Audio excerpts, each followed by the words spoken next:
Hello students, you all are welcomed in Zahra's classes, and today I am again here with the chapter Deep Water, and here we will study the second part of the remaining portion.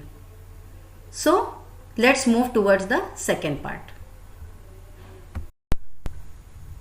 सो यहाँ पर light जो है Douglas के light जो है वो दूर जाने लगती है और वापस इससे पता चलता है कि वो सिंक कर रहे हैं, वापस अंदर जा रहे हैं पानी के। तो बच्चों इतने पोर्शन में दो क्वेश्चंस आपको आराम से, दो या तीन इस तरह के क्वेश्चंस अराइज हो सकते हैं कि when Douglas realize that he was sinking and how did he plan to save himself. So here you know that when he realized when he realized that he was sinking, he got frightened first of all.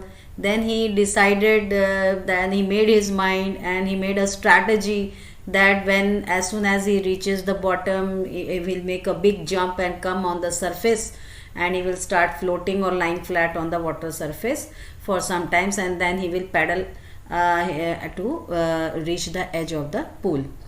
So ये एक question आपका बन सकता है, एक question आपको इस part से मिलेगा। दूसरा ये भी क्वेश्चन हो सकता है कि what did Douglas experience as he went down to the bottom of the pool for the first time.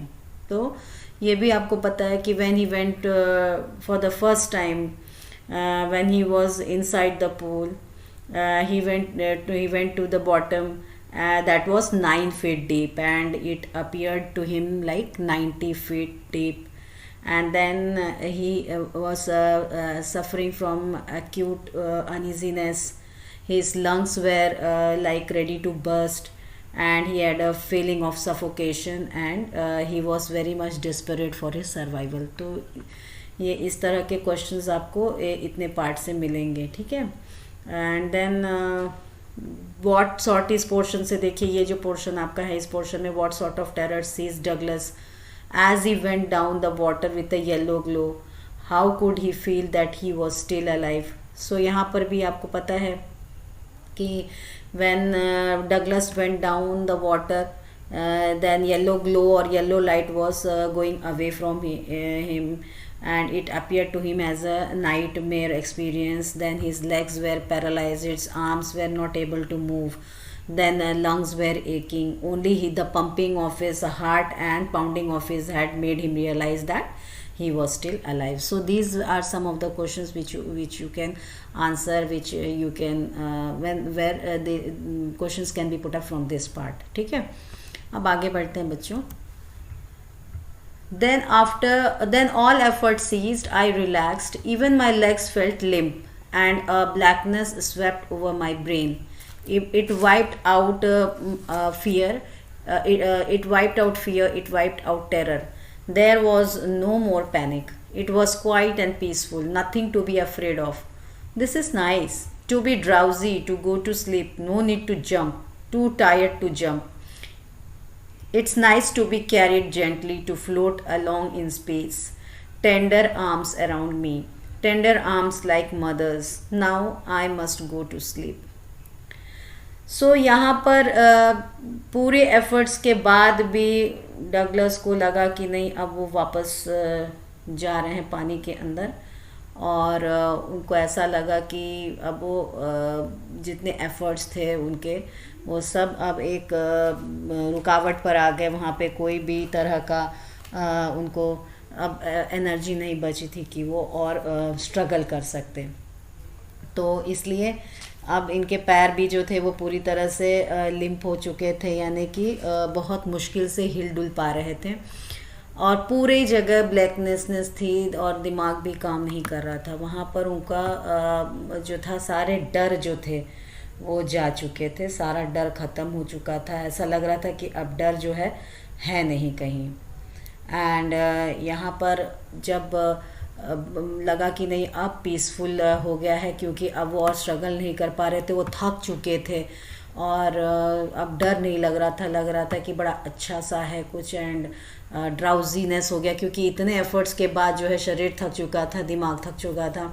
उनको ऐसा लग रहा था कि अब वो बहुत गहरी नींद में जाने वाले हैं, अब मुझे कोई जंप करने की ज़रूरत नहीं है, और धीरे धीरे धीरे धीरे मैं जो हूँ उनको ऐसा लग रहा था कि अब किसी एक स्पेस में वो फ्लोट कर रहे हैं, क्योंकि वहाँ पे कोई भी सहारा नहीं था उनको पकड़ के कहीं वो मूव करने का, ना हाथ पैर काम कर रहे थे।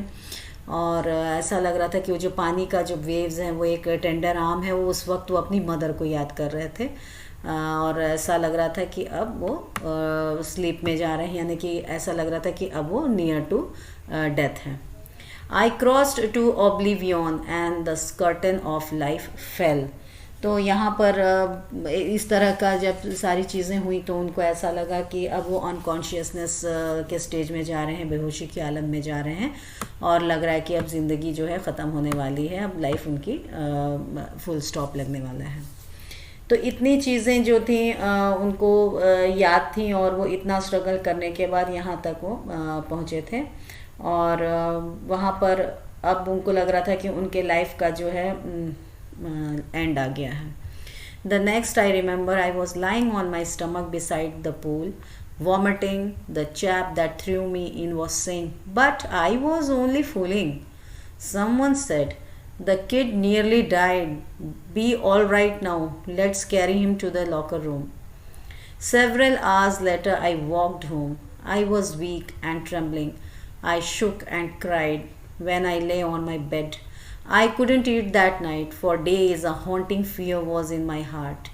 The slightest exertion upset me, making me wobbly in knees and sick to my stomach. तो यहाँ पर अब इनको इतना तो होश था कि अब मैं बेहोश हो रहा हूँ और अब मेरी लाइफ ख़त्म होने वाली है, एंड आने वाला है मेरी लाइफ का, और अब मैं बचूँगा नहीं, क्योंकि कोई हेल्प, पूरे स्ट्रगल के बाद भी उन्हें किसी भी तरह का कोई सहारा या हेल्प नहीं मिली, और वो सरफेस तक नहीं पहुँच पाए। लेकिन वो बेहोश जब हुए तो जब आँख उन्होंने खोली तो तब उन्होंने ये महसूस किया कि वो अपने स्टमक के बल पे पूल के साइड में कहीं लेटे हुए हैं, और वहाँ पर वॉमिटिंग हो रही है, पानी मुंह से, जो क्योंकि बहुत ज़्यादा पानी स्वेलो हो गया था तो पानी वॉमिट हो रहा है।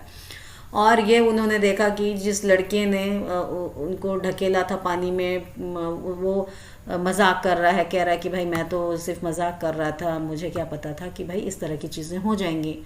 और वहाँ पे लोग खड़े, किसी ने कहा कि भाई ये तो ऑलमोस्ट मरने जैसा हो गया था, ये तो मर जाता अगर इसको राइट टाइम पे नहीं सेव किया जाता तो, but now he is all right. तो उसको लॉकर रूम में ऑथर को लेकर जाया जाता है। लेकिन ये जो है कुछ घंटों के बाद ये अपने घर चले गए, लेकिन वो जो एक्सपीरियंस था वो बहुत ही ज़्यादा टेरराइजिंग था, और उस एक्सपीरियंस के बाद ये अपने आप को बहुत वीक महसूस कर रहे थे, और जब भी वो अपने बेड पे सोते तो वो बहुत ज़्यादा डर से कांपने लगते हैं। पूरी रात वो न सोए न खा पाए ढंग से, और कई दिन तक ये डर जो था उनके दिलो दिमाग पर एकदम घुसा हुआ था, और थोड़ी सी भी किसी तरह की हलचल या किसी भी तरह की एक्सर्शन अगर होता था तो वो उनकी जो नीज़ थी वो लड़खड़ाने लगती थी, कहीं डगमगाने लगती थी, ढुलमुल होने लगती थी। वॉबली मीन्स डगमगाना या डामाडोल होना। तो और बिल्कुल वो डर जाते थे। तो ये एक्सपीरियंस था बच्चों इनका सेकेंड टाइम का, जब ये YMCA पूल में स्विमिंग सीखने गए थे। पहला एक्सपीरियंस चाइल्डहुड का था जब वो 3 से 4 साल के थे, और दूसरा एक्सपीरियंस ये है, और यहाँ पर इन्होंने नेक्स्ट टू डेथ जो है एक्सपीरियंस किया अपनी लाइफ में, और वो हॉन्टिंग अभी भी उनको कर रहा था, उनको अभी भी वो डर जो है उनके दिलो दिमाग पर बैठा हुआ था। I never went back to the pool. I feared water. I avoided it whenever I could. A few years later, when I came to know the waters of the Cascades, I wanted to get into them. And whenever I did, whether I was wading the Titan or bumping river or bathing in warm lake of goat rocks, the terror that had seized me in the pool would come back.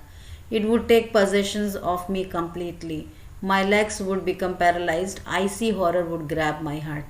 तो ये pool तो दोबारा कभी गए नहीं, लेकिन पानी का डर हमेशा बना रहा इनके दिलो दिमाग पे, और जहाँ तक हो सके इन्होंने पूरी कोशिश करी कि ये पानी के पास ना जाए।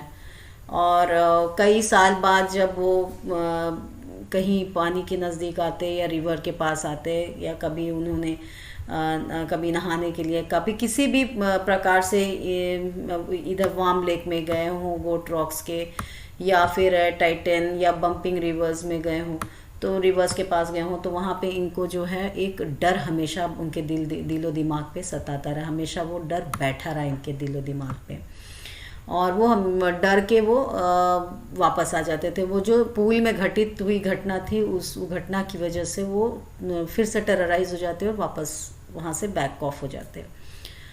एंड वो उनको तब उस वक्त एकदम से वो अपने पैर पैरालाइज्ड लगने लगते हैं जब वो उस घटना को याद करते हैं, और एक अजीब सा डर जो है उनके दिलो दिमाग पे कंट्रोल करने लगता। तो इसलिए ये अपने आप को उतनी साल की घटना के बाद भी, उतना साल बीत जाने के बाद भी अभी भी उस डर से ग्रसित थे, और वो फियर जो था पानी का उनके दिलो दिमाग पे छाया हुआ था।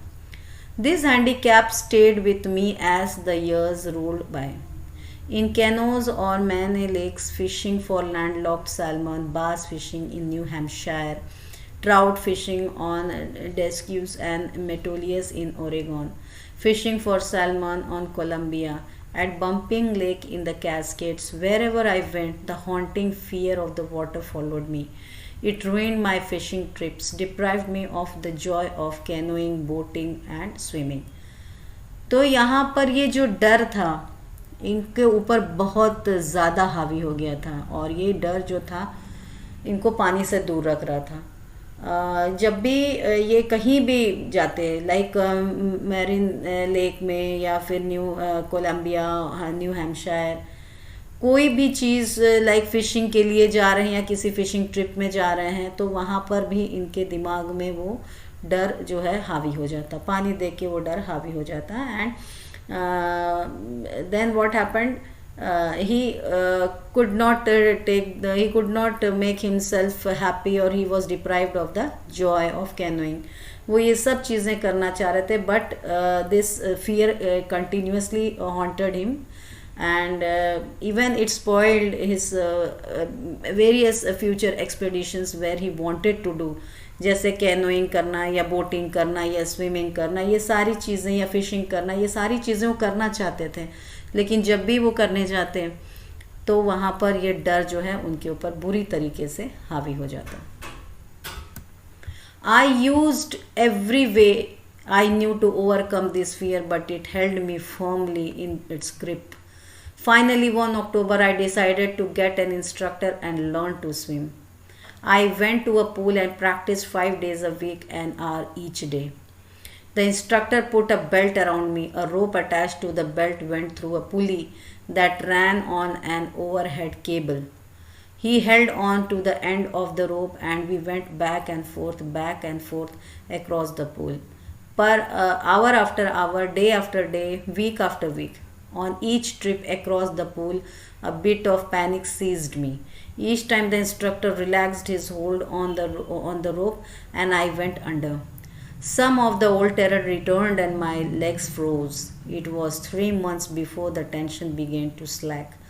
Then he taught me to put my face under water and exhale, and raise my nose and inhale.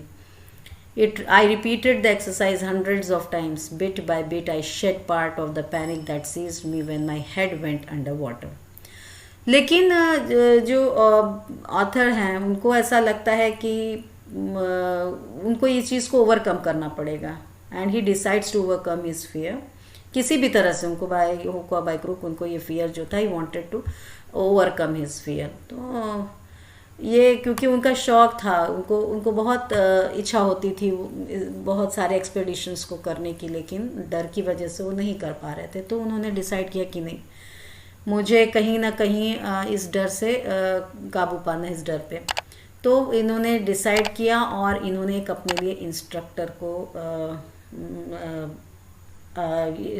Select किया, और ये अपने आप को एक स्विमिंग क्लास में इन्होंने एनरोल कराया। एक इंस्ट्रक्टर इनके साथ हुआ और उस इंस्ट्रक्टर ने उनको बहुत तरीके से, बहुत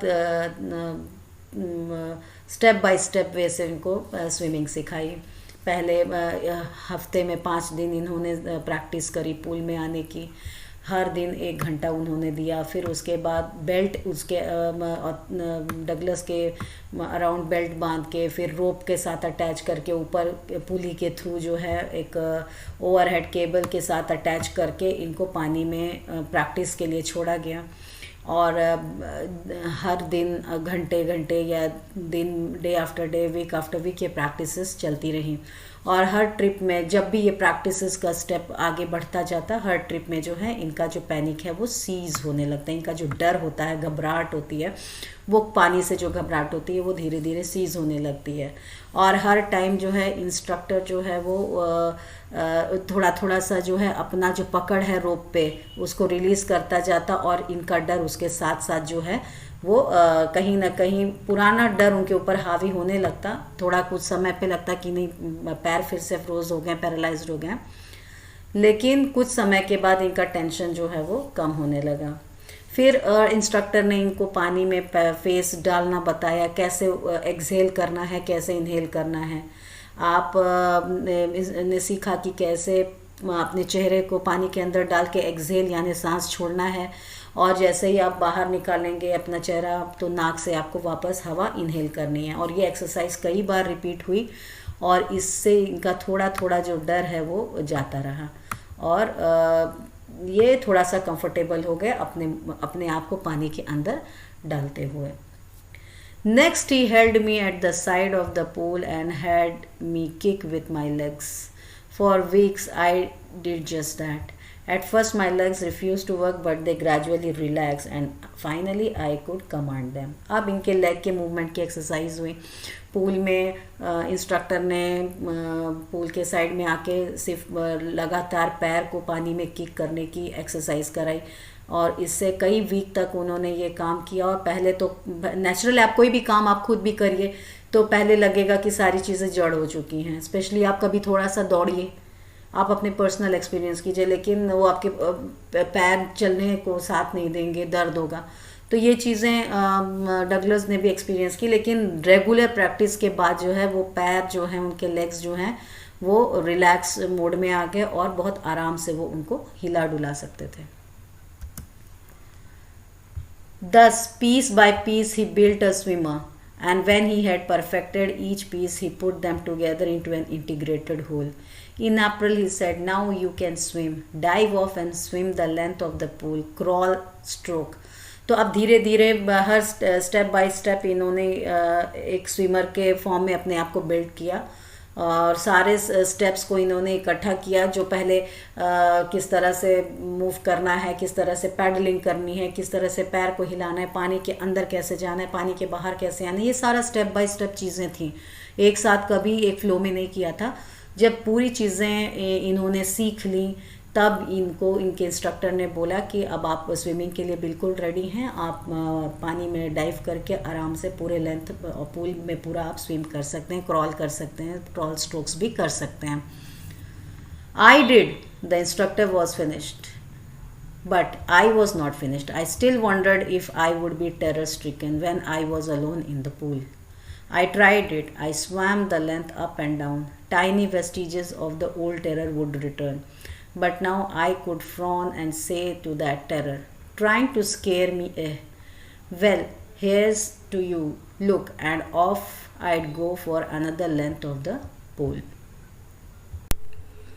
So now after the instructor told him that he is ready to swim now, he has become a swimmer now. Then he was very happy with that and the work of instructor was finished. तो यहाँ पे instructor का काम खत्म हो गया, उसने पूरी तरीके से ट्रेन कर दिया था डगलस को कि वो एक अच्छे स्विमर बन सके। लेकिन यहाँ से स्विमिंग के टेक्निक्स तो सीख चुके थे डगलस, लेकिन उनका अभी एक मेजर पोर्शन जो था वो अभी उनके अंदर दबा हुआ था, वो था डर पानी का। तो स्विमिंग सीख लेना ही केवल एक काम नहीं था, उनका वो डर भगाने का भी काम अभी रह गया था। इसलिए उन्होंने यहाँ पे कहा, but I was not finished. I still wondered if I would be terror stricken when I was alone in the pool. अभी भी उनको इस बात का भय था, इस बात का डर था कि अभी भी कॉन्फिडेंस थोड़ा कम था कि अगर मैं अकेले पूल में उतरा तो कहीं ऐसा तो नहीं कि वो डर मेरे ऊपर हावी हो जाएगा। और उन्होंने वो चेक करने की कोशिश करी। उन्होंने वो पूरे लेंथ जो है वो पानी में उन्होंने खुद अकेले स्विम किया, अप एंड डाउन पूरे लेंथ, पूरे पूल का जो लेंथ है उस पर अप डाउन उन्होंने खुद अकेले स्विम किया। तो उससे क्या हो गया, जो tiny vestiges of old terror would return.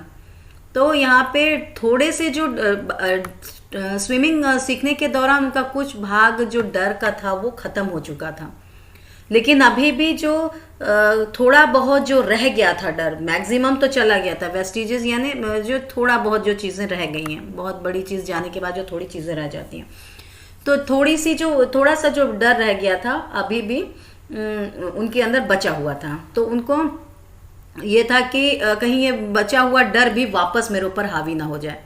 But now I could front and say to that terror trying to scare me है, well here's to you, look, and off I'd go for another length of the pool। तो अब वो थोड़ा सा जो डर था उसको भी भगाने के लिए उन्होंने खुद से डर के ऊपर हावी होने की कोशिश करी, और डर को ही उन्होंने बोला कि मुझे डराने की कोशिश मत करो, मैं जो है मैं बिल्कुल, देखो मैं डर नहीं रहा हूँ, और मैं बिल्कुल अभी देखो कैसे मैं स्विम करता हूँ। और उन्होंने फिर से एक दो बार जो है पूरे पूल में उन्होंने खुद स्विमिंग करी, और ये क्रम जो था वो पूरे जुलाई तक चलता रहा। तो यहाँ पर बच्चों कुछ पोर्शन, इस पोर्शन में कुछ सवाल आपके ज़रूर आएंगे। तो वो सवाल ऐसे हो सकते हैं कि why was Douglas determined to get over his fear of water. ये पिछले पोर्शन से है कि क्यों डर को भगाना चाहते थे, because he was not able to do his to fishing trips, or it ruined his fishing trips because of this phobia of water, and he was not able to enjoy various water sports like canoeing and boating and swimming। ये सारी चीज़ें पिछले भाग में आपने देखी थी, and that's why he got adamant, and he was determined to get an instructor, and he learned swimming to get over his fear of water। तो ये पिछला पोर्शन से है। अब इस पार्ट से जो क्वेश्चन आ सकता है वो ये है कि why did Douglas go to Lake Wentworth in New Hampshire and how did he make his terror flee. तो ये इस पार्ट में अभी ये क्वेश्चन जो है इस पार्ट से पुट अप किया गया है, तो इसको हम लोग स्टडी करते हैं। This went on until July, but I was still not satisfied, I was not sure that all the terror had left, so I went to Lake Wentworth in Hampshire. तो यहाँ पर ये अभी भी ये थोड़ा सा संकेत है कि नहीं, अभी भी मैं शायद कुछ डर बैठा हुआ है जो अभी मेरे अंदर है और उसे अभी मुझे निकालना है, और इसीलिए वो लेक वेंटवर्थ न्यू हैम्पशायर में वहाँ पर गए। तो यहाँ पर Douglas went to Lake Wentworth in New Hampshire to test whether he still has any fear of water और नॉट। तो ये टेस्ट करने के लिए वहाँ पर गए। ये पहले क्वेश्चन का जवाब।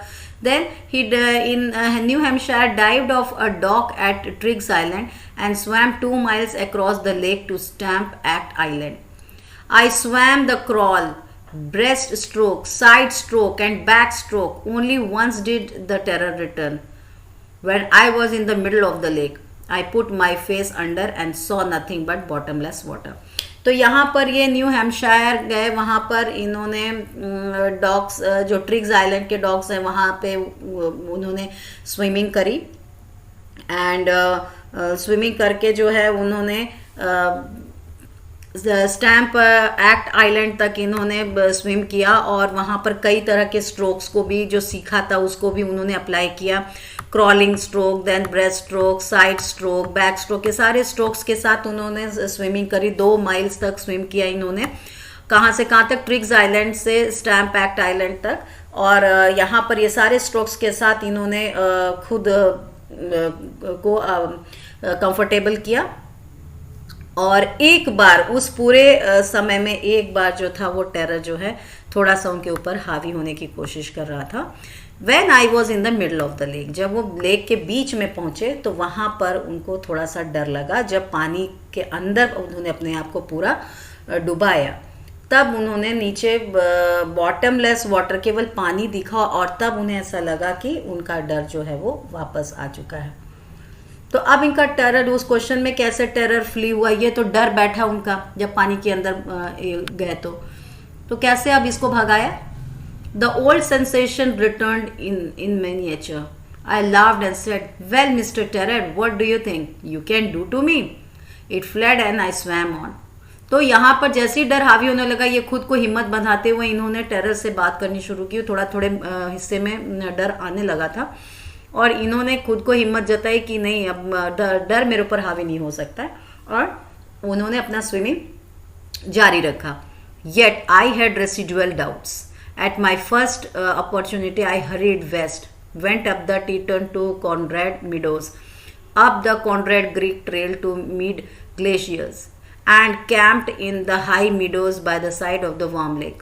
The next morning, I stripped, dived into the lake, and swam across to other shore and back, just as Doug Corpron used to do. I shouted with joy, and Gilbert Peak returned the echo.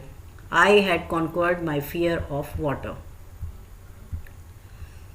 सो यहाँ पर इनके पास बहुत सारे अभी छोटे छोटे doubts पड़े थे कि वेदर इनके अंदर से डर भागा है या नहीं भागा है. और जब इनको एक अपॉर्चुनिटी मिली तो इन्होंने अपनी जो स्विमिंग, जो तैराकी सीखी थी उन्होंने अप्लाई किया और कई जगह इन्होंने अपनी स्विमिंग करी. वेंट अप टू टाइटन, यहाँ पे इन्होंने टाइटन टू कॉन्ड्रैड मिडो तक इन्होंने स्विम किया. फिर कॉन्ड्रैड क्रीक ट्रेल से मिड ग्लेशियर तक किया. फिर उसके बाद कहीं कैंप किया इन्होंने हाई मीडोस में, वार्म लेक के पास. और फिर अगली मॉर्निंग जो है फिर से इन्होंने लेक में डाइव किया और इन्होंने शोर तक खुद को तैर के वापस लेकर आए. तो यहाँ पर इतनी जगहों पर इन्होंने बिना डर के खुद को संभाला और बिना डर के ये स्विमिंग करने लगे. और बिल्कुल जो डग कॉपरॉन यहाँ पे है, ये एक डॉक्टर थे और इन्होंने विलियम डगलस के साथ इन्होंने ये ट्रिप करी थी. तो ये इन्होंने उनको बताया खुश होके कि भाई, तब इन्होंने देखा कि इनका डर जो है वो इनके ऊपर हावी नहीं हो पा रहा है ये, बल्कि डर को इन्होंने कॉन्क्वेयर कर लिया है. और बहुत ज़ोर से खुशी में इन्होंने चिल्लाया कि भाई मैंने अब बहुत खुश हो गया है कि मैं आई हैव कॉन्क्वर्ड माई फियर. इन्होंने बहुत ज़ोर से चिल्लाया, जो कि वहाँ पे पीक्स के साथ इनकी आवाज़ जो है वो टकरा के वापस इको हो रही थी. और वो आवाज़ थी कि इन्होंने अपने डर के ऊपर कब्जा कर लिया, डर को काबू कर लिया है. So he has conquered his fear of water. Now the experience had a deep meaning for me, as only those who have known stark terror and conquered it can appreciate. In death there is peace, there is terror only in fear of death, as Roosevelt knew when he said, "All we have to fear is fear itself," because I had experienced both the sensation of dying and the terror that fear of it can produce. The will to live somehow grew in intensity. At last I felt released, free to walk the trails and climb the peaks and to brush aside fear.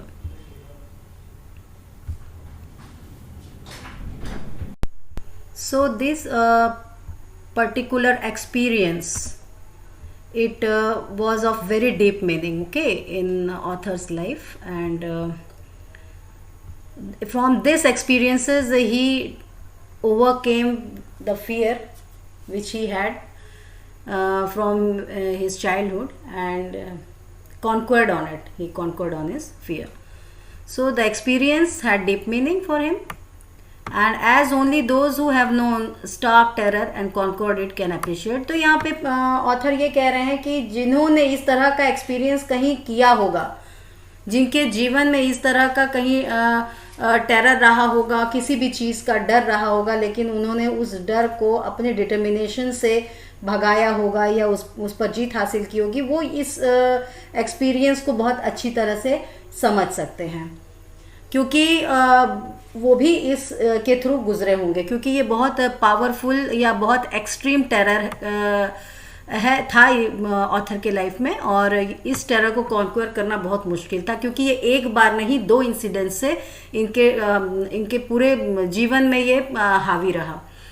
और यहाँ पर ये कहते हैं author यानी Douglas कहते हैं कि ये in death there is peace. एक चीज़ ये भी उन्होंने देखी जब वो डीप वाटर में थे, जब वो वहाँ पर जब एनर्जी ख़त्म हो गई थी, जब वो बाहर निकलने की कोशिश कर रहे थे और उनके पैर ने जवाब दे दिए थे, हाथों ने जवाब दे दिया था और उनको पानी के अलावा कुछ नहीं दिख रहा था, केवल डार्कनेस थी और वहाँ पे उनको ऐसा लग रहा था कि वो अपनी मदर को याद कर रहे हैं, अपने मदर के आर्म्स में। तो वहाँ पे उनको बहुत ज़्यादा पीसफुल वो लगा, ऐसा लगा कि बस अब नींद आने वाली है। और वो एक पीस का था, क्योंकि आमतौर से लोग डेथ इस नाम से बहुत ज़्यादा फियरफुल होते हैं। डेथ नाम ही बहुत ज़्यादा डरावना है। और लेकिन यहाँ पर जो इन्होंने नियर डेथ एक्सपीरियंस किया था डगलस ने, तो उनको लगा कि वहाँ पे पीस है। There is terror only in the fear of death, यानी कि जो डर है वो केवल मौत के डर का डर है। तो किसी भी चीज़ का जो डर हमारे ऊपर हावी होता है, वो उस घटना या उस सिचुएशन को सोच के हम डरते हैं। वो इंसिडेंस अभी हुआ नहीं हुआ वो तो बात की बात है, लेकिन उसका एक जो है कि वो पहले से एक बना होता है कि एक डरने की चीज़ है। तो उस डरने की चीज़ से जब डर होता है तो वो डर को हमको ओवरकम करना होता है। As Roosevelt knew it, Roosevelt ने बताया, जो कि ये प्रेसिडेंट थे यूएस के 32nd प्रेसिडेंट, और यहाँ पर उन्होंने भी स्टेट किया कि all we have to fear is fear itself, यानी हमें सिर्फ डर से ही डर लगता है, किसी इंसिडेंट से डर नहीं लगता। उस इंसिडेंट के साथ ऐसा होने वाला, उस इंसिडेंट्स में ऐसा होने वाला है, उस पर्टिकुलर घटना में ये चीज़ होने वाली, तो वो डर है, उसी डर का हमें डर होता है।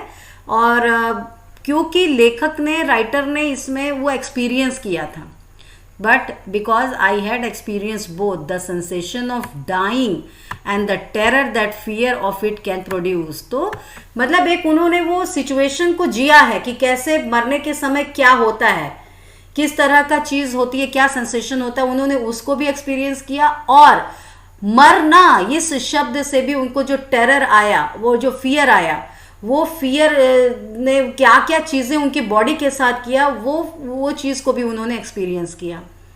तो उस चीज़ दोनों में जब वो देखते हैं तो उनको ऐसा लगता है कि डेथ तो पीसफुल है, हम डेथ से डरते हैं लेकिन इट इज़ पीसफुल। लेकिन हम डर किस चीज़ से रहते हैं कि डेथ जो होने वाली है उस शब्द से हमें डर लगता है, उस इवेंट से हमें डर लगता है, और वो डर जो है हमारे ऊपर हावी होता है।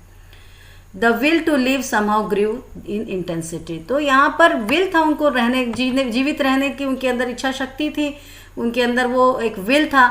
तो वो विल की वजह से जो है वो ज़्यादा इंटेंस था उनके अंदर, और इसीलिए वो अपने फियर को ओवरकम कर पाए। At last I felt released, free to walk the trails and climb the peaks and to brush aside fear. इतने सारे जद्दोजहद के बाद, डिटर्मिनेशन के बाद, विल पावर इकट्ठा करने के बाद, कॉन्फिडेंस के बाद, सीखने के बाद, फाइनली जो ऑथर हैं उन्होंने अपने फियर के ऊपर अब खुद को कब्जा किया, खुद का फियर को ओवरकम किया, और इस तरह से वो अब अपने आप को बिल्कुल फ्री महसूस करते हैं। वो अपनी मन चाही चीज़ें कर सकते हैं और वो अपने मन चाहे स्पोर्ट को बहुत आराम से लेके चल सकते हैं। So here how the writer has experienced the near death experience and he has written about it, and it is very much inspiring। और हमें इससे इंस्पिरेशन लेके अपने जीवन में भी जो किसी प्रकार का अगर डर है तो हमें डर के भागना नहीं है, उस डर का सामना पूरे डेडिकेशन के साथ करना है। ये हमें इस चैप्टर से सीखने को मिला है। सो बच्चों, यहाँ पर कुछ इंपॉर्टेंट क्वेश्चंस जो मैं बीच बीच में आप लोग को बताती रही हूँ, ये कुछ क्वेश्चंस यहाँ पर पुटअप होते हैं एग्जाम में कि what miss adventure did William Douglas experience eight YMCA pool। So you know he drowned 3 times, then his heart again, lungs were about to burst, then he could not breathe, he was suffocating, he saw all darkness, his hands and his arms and his legs got paralyzed, and he was panicking in the water, and he experienced near death experience there. So this was his experience at YMCA. Then why was Douglas determined to get over his fear for water? Because he wanted to go through the important and his sport of interest. He wanted to swim, and he wanted to do fishing, all sort of things that were related to water and water bodies. So that's why he wanted to overcome his fear. How did instructor turn Douglas into a swimmer? That is the entire portion that I have explained. How he first of all he broke the swimming process in parts, and वहाँ पे parts में what he did, he first of all he tied the author in rope, then he taught him to go into water, then how to inhale and exhale, then again he taught him the various moves inside the water, and these all steps proved very helpful, and in this way the instructor turned Douglas into a swimmer. How did the swimming instructor build a swimmer out of Douglas? तो ये same question है, मैंने इसलिए डाला कि आप देख लें इस तरह के क्वेश्चंस आते हैं तो सेम आंसर आपके पास है, तो आप इन क्वेश्चंस को अटेम्प्ट कर सकते हैं. Then one question I have tried to answer here कि the story talks about Douglas' attempt to overcome his fear of water. The story can also be viewed as figurative manifestation of life's many challenges. Elaborate with reference to the text. So here the answer is William Douglas developed a fear of water as a child. पहले तो उन्होंने as a child उनके अंदर fear develop हुआ, then he when he was of 3 years, and this fear got deep rooted by another incident again happened in his life at the swimming pool, and at the age of 10 or 11 then the fear remained with him throughout his life for a very long time. Then he had a desire to swim across water bodies, and this desire got him determined to overcome his fear of water, and therefore he moved ahead and he hired a swimming instructor who taught him gradually. The instructor turned Douglas into trained swimmer, and Douglas recollects that the fear of water came back to him many times during the training sessions. जब भी वो training कर रहे थे तो उनके दिमाग में कई बार वो डर आ रहा था, but it vanished somehow because he was fully determined and he boosted his confidence. So this example of Douglas fear can be used to explain how we can overcome any challenge in our life. तो क्या क्या चीज़ें लगती हैं? Determination, hard work and patience are the raw material to overcome any challenges. We will surely get success. So this is how you have to answer the question, long answer question. So hope so students you have understood the chapter very nicely, and thank you for watching. Please do like, share and subscribe my channel Zahra's Classes, and also subscribe Zahra's Classes Hindi for Hindi lessons, and don't forget to press the bell icon so that you can receive the notification as soon as new video is uploaded. So students, thank you and take care.